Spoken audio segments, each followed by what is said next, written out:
அரசியல் கட்சியா இப்போ தேர்தல் ஆணையம் வந்து இவங்களை அங்கீகரிச்சு அனுமதி கொடுத்து யூ கேன் பார்ட்டிசிபேட். நான் கூட வந்து ஃபர்ஸ்ட் வந்து 1.5 லட்சம் பேர் இல்ல ஃபர்ஸ்ட் வந்து 1.5 லட்சம் பேர் தான் சொன்னாங்களாம். அப்புறமா 50,000க்கு வந்துட்டு இருக்காங்க. இது நெக்ஸ்ட் என்ன ஸ்டேஜுக்கு போகணும்னு எனக்கு தெரியல. அதே மாதிரி இந்த என்டையர் நிகழ்ச்சிக்கு கோஆர்டினேட் பண்ண போற ஒரு ஆள் யாரு, மெயினான நிர்வாகி இருப்பாங்களா, அந்த நிர்வாகியோட டீடைல்ஸை நீங்க எங்களுக்கு கொடுங்க.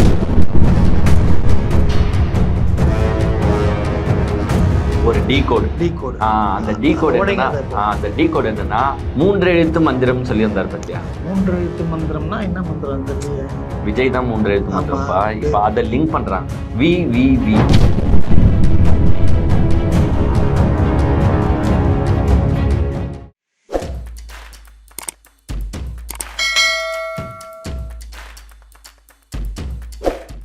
வணக்கம் நண்பர்களே, வெல்கம் டு த ஷோ.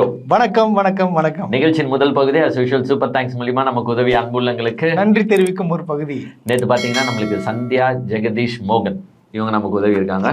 இவங்களுக்கு எங்களுடைய நன்றியை தெரிவிச்சுக்கிறோம். இவங்களுக்கு மட்டும் இல்லைங்க, எங்களுடைய அனைத்து வியூவர்ஸ், அனைத்து சப்ஸ்கிரைபர்ஸ்க்கு நன்றியை தெரிவிச்சுக்கிட்டு இன்னைக்கு வந்து பாத்தீங்கன்னா வரலாற்றில் ஒரு மிகப்பெரிய புரட்சியா என்னன்னு சொல்றது, அது புரட்சி இல்லடா, அனைவரும் எதிர்பார்த்த நாள், நன்னாள், தடைகளை மீறி அது உடைத்த நாள், தடைகளை உடைத்த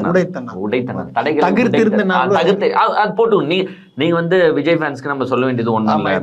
அவங்க எல்லாம் பார்த்தல ஹாஸ்பிட்டல்ல போய் சும்மா பார்த்தாலே ரீல்ஸ் எல்லாம் பொங்க விடுவாங்க. சோ அது மானியத்தேனெல்லாம் அவங்க போட்டுப்பாங்க, ஒன்றும் தப்பு கிடையாது. தடைகளை உடைத்து இவங்க வந்து அரசியல் கட்சியை வந்து பிப்ரவரி 2ஆம் தேதி பதிவு செஞ்சாங்க. என்ன தடை இப்ப சொல்லுங்க, என்ன தடை, யார் தடுத்தா? அது தடை தெரியல எனக்கே புரியல. ஆனவனா தடுத்தா தடை எவன் தடுத்தான்னு தெரியல எனக்கு அது தெரியல. இப்ப என்னன்னு பாத்தீங்கன்னா பிப்ரவரி 2ஆம் தேதி தான் வந்து அவர் கட்சியை வந்து பதிவு செஞ்சாரு. இப்போ வந்து அவங்க வந்து தேர்தல் களத்துல இருக்கலாம், ஒரு அரசியல் கட்சியா இப்போ தேர்தல் ஆணையம் வந்து இவங்களை அங்கீகரிச்சிருக்கு, அனுமதி கொடுத்துருக்கு. You can participate. சோ நேத்து அந்த அனுமதி வந்த உடனே டிவிகேல இருக்கிறவங்க எல்லாருமே அடிச்சு தும்சம் பண்ணி கொண்டாடுறாங்க. புஷியானந்த் மூஞ்சில ஒரு சிரிப்பா, அவர் ஆவணும் கோயிலுக்கு போயிடுறாருல இப்போ. ஆமா, புஷியானந்த் மூஞ்சில ஒரே சிரிப்பு, தொண்டர்கள் மத்தியிலும் ஒரு சந்தோஷம். அதை நாங்க ஒன்றும் தப்பு சொல்லல, என்ஜாய் பண்றாங்க, ஸ்வீட்ஸ் எல்லாம் கொடுத்து நேற்று செலிப்ரேட் பண்ணாங்க. நாங்க என்ன சொல்றோம்னா, எந்த செலிப்ரேஷனா இருந்தாலும் பொதுமக்களுக்கு இடையூறு இல்லாம பண்ணுங்கன்னு தான் நம்ம சொல்லுறது. வேற எதுவும் நம்ம என்ன பெருசா என்னத்த சொல்லிட போறோம்.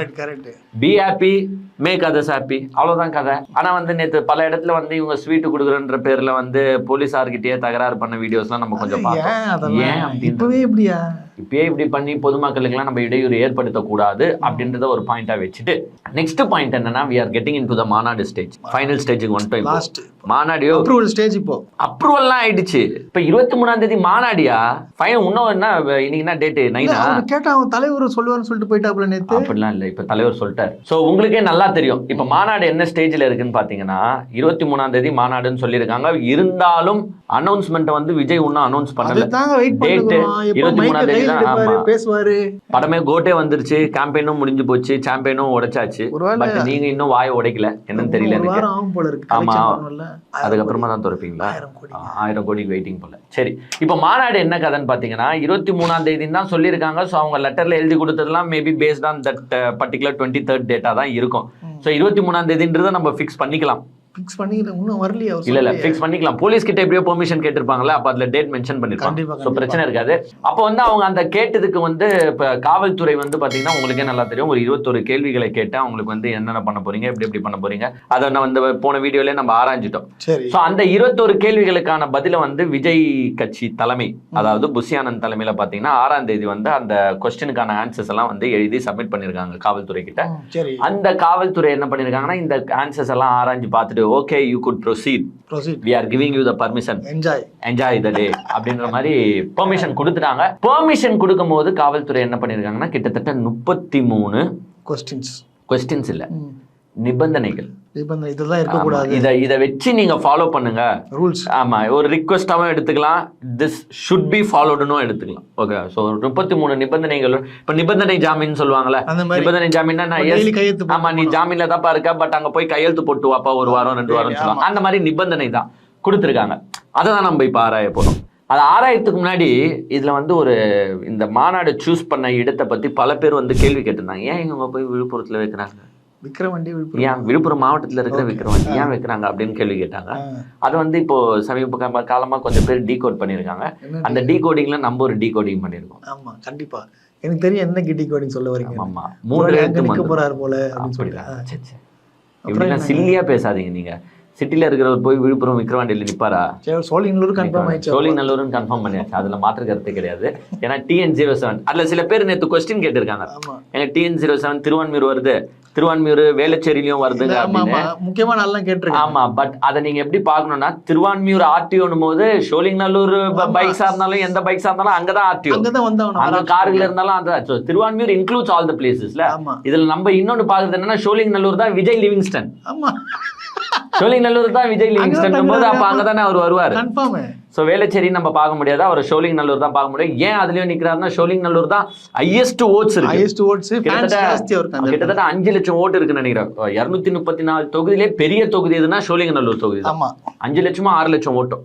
ஸோ நான் நின்னா பெரிய தொகுதியில தான் நிப்பன்னு வராரு. ஓகே நிக்கட்டும். இப்போ ஏன் நான் வழி மாறி எங்கேயோ போயிட்டேன்னா போலாங்க, அதெல்லாம் இருக்கு எல்லாமே போலாம். இப்போ மாநாட்டுல வந்து மாநாடுக்கு முன்னாடி நான் ஒண்ணு சொல்லியிருந்தேன், ஒரு டீகோடு. அந்த டீகோடு என்னன்னா 3 எழுத்து மந்திரம் சொல்லியிருந்தாரு பத்தியா? 3 எழுத்து மந்திரம்னா என்ன மந்திரம் தெரியல. விஜய் தான் 3 எழுத்து மந்திரம்ப்பா. இப்போ அதை லிங்க் பண்றாங்க. வி அப்படின்னா விவி கோல்டா? V for Villupuram, V for Vikravandi, V for Vijay, Vikravandi, V for வெற்றி. சோ இந்த விழுப்புரத்தை ஏன் தேர்ந்தெடுத்தாங்கன்னு மக்களே புரிஞ்சுக்கோங்க. அவருக்கு வந்து வின்றது வந்து லக்கி ஆல்பபெட். ஸோ விலேயே நம்ம எல்லாத்தையும் சூஸ் பண்ணுவோம் தான். விழுப்புரத்துல இருக்கிற விக்கிரவாண்டி, விக்கிரவாண்டிக்குள்ள இருக்கிற வி நகர், வி நகர்ல ஒரு இடத்துல தான் இவங்க வந்து எல்லாமே வி. ஸோ வெற்றியும் வி. கண்டிப்பா வந்து விஜய் சாருக்கு வந்து ஒரு பிரம்மாண்ட ஃபியூச்சர் ஒண்ணு இருக்கு. வாழ்த்துக்களோட இப்ப மாநாட்டுக்குள்ள போயிடுவோம். வாழ்த்துக்கள் வி தான்ப்பா. எல்லாமே வி அப்படின்னா 100% நம்ம வெற்றி தான். ஓகே இப்போ வந்து பாத்தீங்கன்னா அந்த 33 நிபந்தனைகள் என்ன அப்படின்றது தான் நம்ம பார்க்க போறோம். ஃபர்ஸ்ட் இவங்க என்ன சொல்லியிருக்காங்கன்னா விஜய் கட்சியில இருந்து எங்க கிட்டத்தட்ட வந்து ஒரு 50,000 பேர் தான் நாங்க பார்ட்டிசிபேட் பண்ணுவோம். நான் கூட வந்து ஃபர்ஸ்ட் வந்து 1.5 லட்சம் பேர் இல்ல ஃபர்ஸ்ட் வந்து 1.5 லட்சம் பேர் தான் சொன்னாங்களாம். அப்புறமா 50,000க்கு வந்துட்டு இருக்காங்க. இது நெக்ஸ்ட் என்ன ஸ்டேஜுக்கு போகணும்னு எனக்கு தெரியல அது எனக்கு தெரியல. சரி இப்போ 50,000 பேர் தான் வருவாங்க, நாங்க 50,000 சேர் தான் போட போறோம் மாநாட்டுல அப்படின்னு தான் இவங்க எழுதி கொடுத்த ரிக்வெஸ்ட் லெட்டர்லயே இருந்திருக்கு.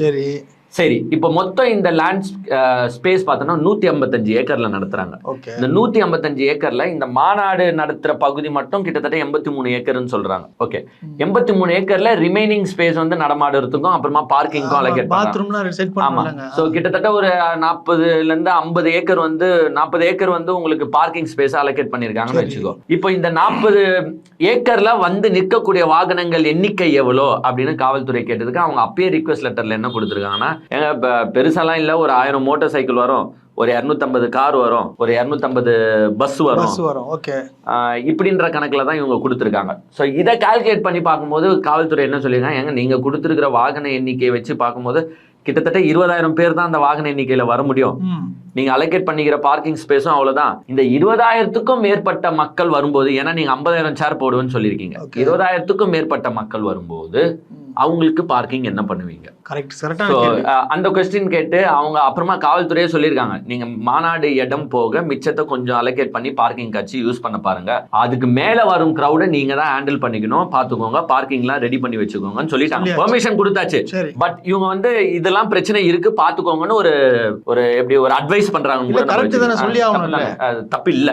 ஓகே இப்போ அந்த அட்வைஸா கொடுத்துறாங்க. நெக்ஸ்ட் என்ன பண்றாங்கன்னா 2 மணிக்கு மாநாடுன்னு சொல்லியிருக்கீங்க. மேக் ஷுர் 2 மணில இருந்து எத்தனை மணி இருக்குமா? அதெல்லாம் டைமிங் க்ளோசிங் டைமிங்ல எப்படி இருந்தாலும் 9 மணிக்குள்ள முடிச்சாகணும். சரி 2 மணி வந்து மாநாடுன்னு சொல்லிருக்கீங்க. எல்லாருமே 1:30 மணிக்குள்ள வரணும், அதை பாத்துக்கோங்க. 1:30 மணிக்கு மேல வந்தா நீங்க அலோவ் பண்ணக்கூடாது. ஏன் இதை வந்து காவல்துறை இவங்க கிட்ட சொல்லியிருக்காங்கன்றத நான் ஆராய்ஞ்சு பார்த்தேன். ஆராய்ச்சி பார்க்கும்போது தான் நமக்கு தெரிஞ்சிச்சு இவங்க வந்து அந்த மாணவர்களுக்கு எல்லாம் வந்து கிஃப்ட் கொடுத்தாங்க பத்தியா, ஒரு மினி நீட் எக்ஸாம் மாதிரி நடத்தினாங்க. காவல்துறையும் நினைச்சிருக்கு இவங்க வந்து எப்ப இருந்தாலும் பெர்ஃபெக்ஷனா தான் பண்ணுவாங்க, சூப்பரா பண்ணுவாங்க. சோ டைமிங் பவுன்சர் கண்டிப்பா வந்துருவாங்க. டைமிங் மெயின்டைன் பண்ற ஒரு கட்சி தான் தமிழக வெற்றி கழகம். அதே மாதிரி லேட்டா வரவங்கள அலோவ் பண்ண மாட்டாங்க. நார்மலா நம்ம அந்த இதுலயே பாத்துருக்கோம், பேரண்ட்ஸ் எல்லாம் வந்து வெளியில நின்னுட்டு உள்ளே விட மாட்டாங்க, உள்ளே விட மாட்டாங்கன்னு சொல்லியிருந்தாங்க. ஸோ எப்படி இருந்தாலும் இவங்க வந்து பெர்ஃபெக்ஷன் மெயின்டைன் பண்ணுவாங்க. அதனால 1:30 மணிக்கு மேல யாரையும் உள்ள விடாதீங்க அப்படின்னு சொல்லிட்டாங்க. ஸோ இது கண்டிஷன் நம்பர் 2. நெக்ஸ்ட் மெயினா அவங்க சொல்லியிருக்கிறது என்னன்னா, அந்த பார்க்கிங் ஸ்பேஸ்க்கான மேப்பு பிளஸ் மாநாடு போடுற மேப்பு எல்லாத்தையும் கொஞ்சம் சப்மிட் பண்ணிடுங்க எங்களோட வெரிஃபிகேஷன். ஏன்னா அவங்களும் பார்க்கணும்ல எது எது எங்கெங்க இருக்கும், எது எது எப்படி கோஆர்டினேட் பண்ணணும். அதே மாதிரி இந்த என்டையர் நிகழ்ச்சிக்கு கோஆர்டினேட் பண்ண போற ஒரு ஆள் யாரு, மெயினான நிர்வாகி இருப்பாங்களா, அந்த நிர்வாகியோட டீடைல்ஸை நீங்க எங்களுக்கு கொடுத்துங்க. பிகாஸ் நாளைக்கு எங்களுக்கு ஒரு ஹெல்ப் வேணும் போது அவங்களை கான்டாக்ட் பண்ணா அவங்களுக்கு ஒரு ஹெல்ப். சும்மா நம்பருக்கு கன்ஃபியூஸ் ஆயிடுவாங்க. சும்மா நான் ஸ்ட்ரைட்டா விஜய்க்கு அடிக்க முடியும்? ஆமா, அடிக்க முடியாது. அதனால யாரு என்டையர் நிகழ்ச்சி கோஆர்டினேட்டர்? ஏன்னா அந்த கோஆர்டினேட்டர் கிட்ட நாங்க ஒண்ணு சொன்ன உடனே டப்புன்னு வேலை நடக்கணும். இல்ல அவங்க ஒரு ஹெல்ப்னு கேட்கும் போது நாங்க பண்ணி தருவோம். சோ யார் அந்த ஒரு கோஆர்டினேட்டர்னு கேட்டிருக்காங்க. அதுக்கப்புறமா எந்தெந்த மாவட்டத்துல இருந்து எவ்வளவு பேர் வர போறாங்க, அந்தந்த மாவட்டம் எந்த நிர்வாகி தலைமையில வர போறாங்க, அவங்க டீடைல்ஸா கொடுங்க. பிகாஸ் இவங்களுக்கும் தெரியணும்ல, நார்த் சைட்ல இருந்து எவ்வளவு வராங்க, சவுத் சைட்ல இருந்து எவ்வளவு வராங்க, அதுக்கேற்ற மாதிரி டிராபிக் இதை அலோகேட் பண்ணவங்க கண்ட்ரோல் பண்ணோம். ஸோ இந்த இதை ஒன்று கேட்டிருக்காங்க. அப்புறமா பிளஸ் கூடுதலா இன்னும் கொஞ்சம் தகவல் கேட்டிருக்காங்க. அந்த இடத்துலயே பார்த்தோன்னா 3-6 கிணறு இருக்கு. அந்த கிணறை ஃபர்ஸ்ட் மூடிடுங்க. அப்பயே சொல்லிட்டாங்க. அப்புறமா வர ஃபேன்ஸ் வந்து நீச்சல் அடிக்க போறேன்ட்டு கிணறுக்கு போயிடக்கூடாது. ஆமா, நம்மளால தலைகீழ நிக்கிற கிரௌடு நம்மளுது. ஸோ அதனால கிணறை தயவு செஞ்சு மூடிடுங்க. அதே மாதிரி அங்க ரயில்வே போற ஏரியாஸ் இருக்கு. ஸோ ரயில்வே தண்டவாளத்தை நீங்க வந்து கவர் அப் பண்ணிடுங்க.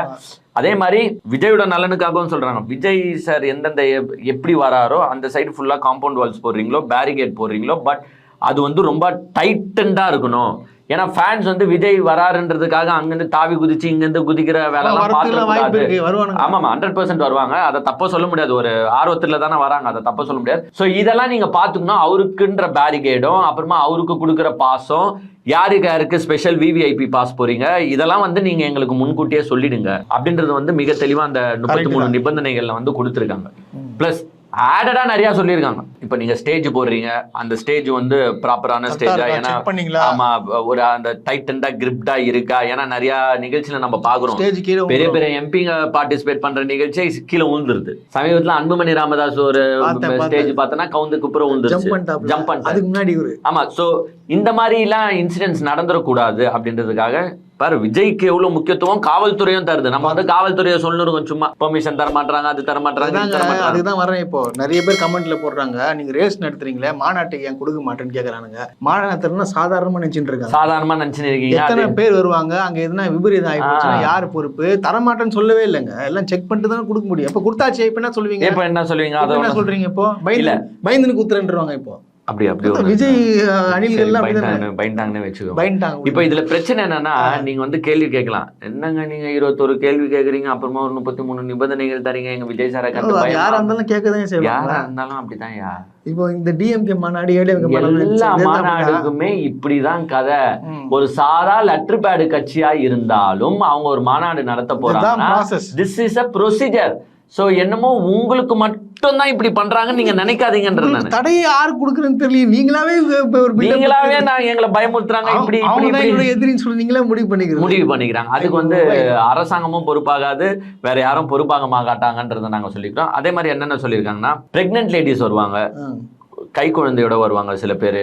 அதே மாதிரி மாற்றுத்திறனாளிகள் வரலாம். இவங்களுக்குலாம் வந்து நீங்க செப்பரேட்டா வந்து ஒரு அலோகேட் பண்ணிடுங்க பிளேசஸ் அவங்க உட்காரத்துக்கு. பிகாஸ் யாருக்கும் எந்த பிரச்சனையும் வந்துடக்கூடாது அப்படின்றதுல வந்து காவல்துறையும் தெளிவா இருக்கிறாங்க. இப்போ இதுல என்னன்னா, அவங்களே வந்து கேட்டாங்க, என்னங்க ஃபர்ஸ்ட் 1.5 லட்சம் பேர் சொன்னீங்க, அப்புறமா 50,000 பேருக்கு வந்துட்டீங்க, நீங்க கொடுத்துருக்கிற கால்குலேஷன் பார்த்தா 20,000 பேர் தான் வருது. ஏன்னா யோசிச்சிருப்பாங்க, நம்மளுக்கு இருக்கணும் ஏடாவிடமான பசங்க, எதனா ஒரு பிரச்சனை கிச்சனை ஆயிடுச்சுன்னா வீடியோ போட்டுருவானுங்க, அன்னைக்கே நம்ம கட்சி திவால் ஆயிடும். அதனால வந்து உசாரா வந்து 25,000 பேர் ஐடி கார்டு செக். என்ன அது கவுண்ட் ரொம்ப கம்மி ஆயிடுச்சு. பிகாஸ் விஜய் சார் மாநாடுன்னும் போது கிரௌடு முக்கியம். ஏன்னா ஃபர்ஸ்ட் மாநாடு, இவங்க அப்பப்போ மாநாடு நடத்துனது கிடையாது.